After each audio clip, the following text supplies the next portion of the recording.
Life style diseases എന്ന് പറയുന്നത് ഇന്നത്തെ കാലത്ത് ഏറ്റവും കൂടുതൽ നമ്മൾ നേരിടുന്ന ഒരു പ്രശ്നമാണ്. പണ്ടത്തെ കാലത്ത് ഒരു 60-70 വയസ്സിൽ കാണുന്ന ഡയബറ്റിസ്, ഹൈപ്പർ ടെൻഷൻ ഇന്നത്തെ കാലത്ത് അതൊരു 30-35 ഇയേഴ്സ് ആകുമ്പോഴത്തേനും നമ്മൾ കണ്ടു തുടങ്ങി.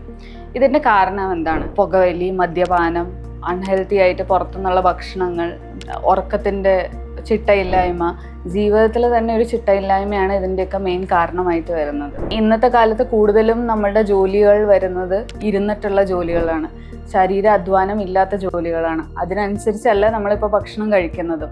ഇനി ഇതിന് എതിരെ നമുക്ക് എന്ത് ചെയ്യാൻ പറ്റും? ഇപ്പോൾ ഒരു ഡയബറ്റിക് ആയിട്ടുള്ള ഒരു പേഷ്യൻറ്റ് അയാളുടെ ലൈഫ് സ്റ്റൈൽ ഒന്നും മാറ്റാതെ അയാൾ മെഡിസിൻ മാത്രം കഴിച്ചുകൊണ്ടിരുന്ന മെഡിസിൻ്റെ ഡോസേജ് കൂട്ടുക എന്നല്ലാണ്ട് ഡോക്ടറിന് ഒന്നും ചെയ്യാനില്ല.